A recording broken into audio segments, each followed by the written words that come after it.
Welcome to Wine Gatherings.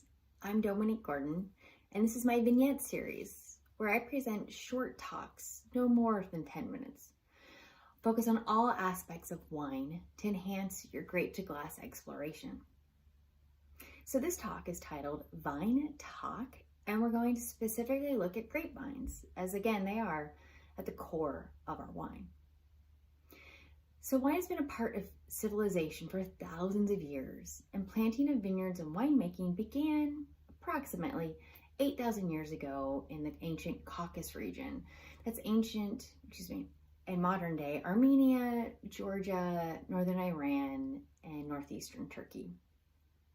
And today there are more acres planted in the world to grapes than any other fruit crop.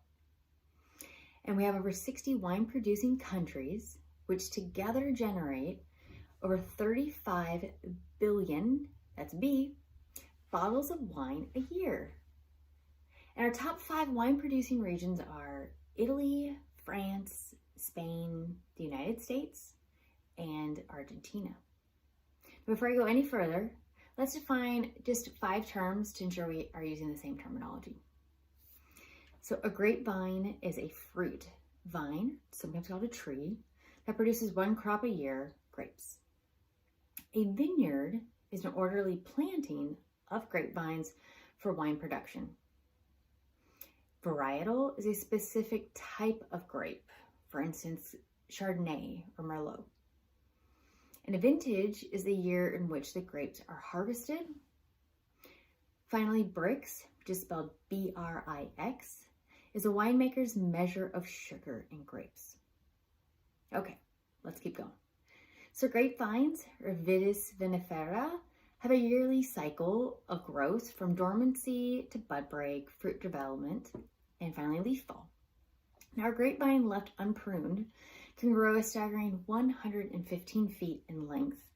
However, its fruit production is diminished when allowed to grow this long, right? So professional growers prune their grapevines up to 90% each season to maintain fruit quality. Now, a pruned vine produces 4 times as much fruit in a quarter of the space as an unpruned vine. And most grapevines are trellised or have a support system to aid with pruning and canopy management. And let me show you a photo from my home here.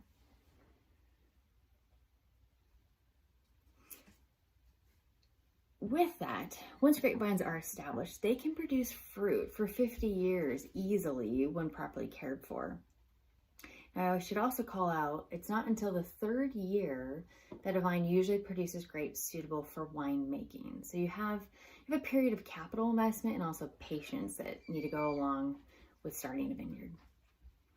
There are more than 1,300 varietals of grapes used in wine production. And each grape varietal has a unique leaf. So again, a Chardonnay leaf will look different than a Merlot leaf. And to also let you know, Cabernet Sauvignon is the world's most planted grape varietal. Now, each grapevine goes dormant in the winter with bud break in the spring. And these buds are very delicate and susceptible to spring hailstorms or frost, which can destroy or shorten that growing season. So the surviving buds create shoots and flowers. And a grapevine flower is called a perfect flower because it self-pollinates. This is really cool.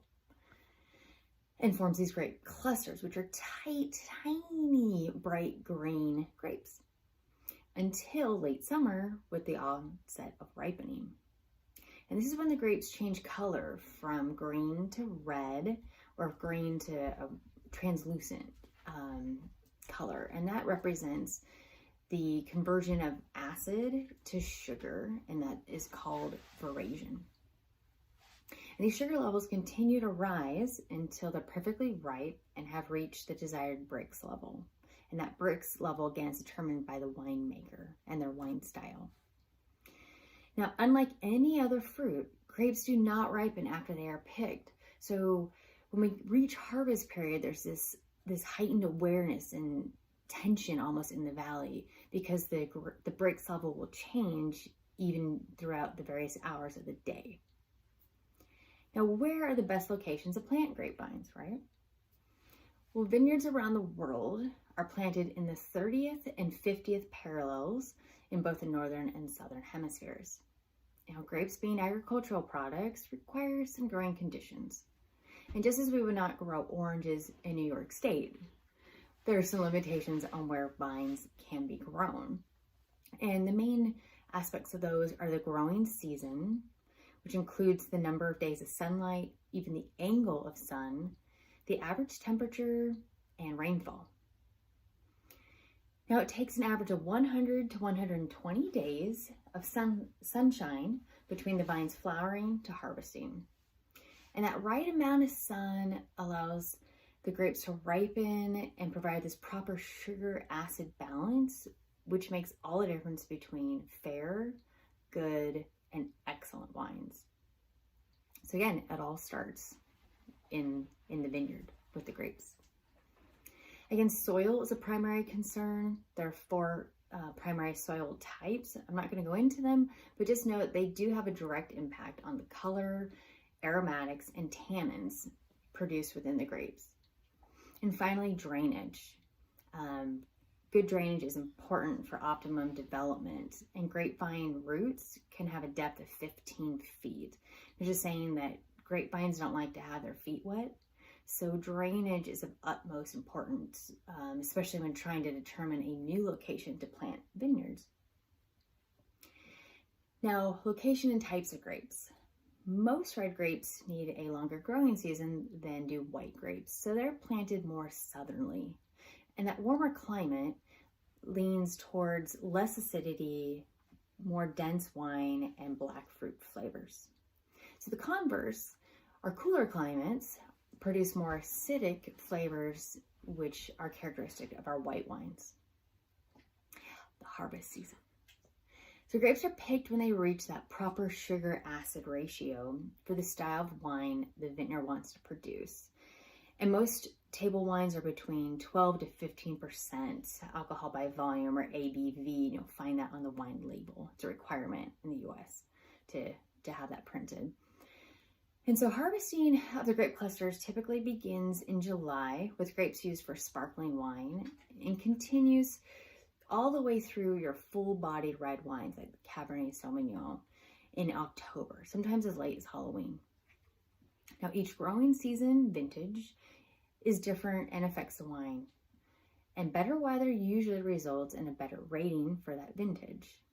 If you're curious for further details, look for wine technical sheets from that producer per vintage to get a better understanding of the characteristics for that year. So let's wrap this up now with specific wine grape stats for the US.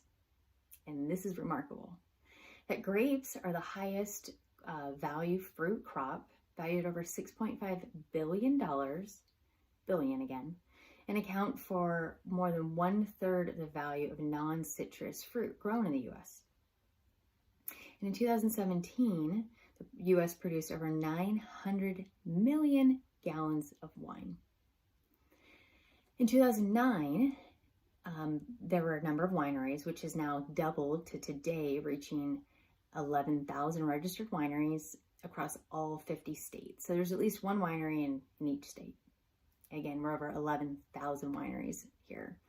With that said, California still makes up 85% of all US wine, followed a close second by Washington State at 4% and New York at 3%.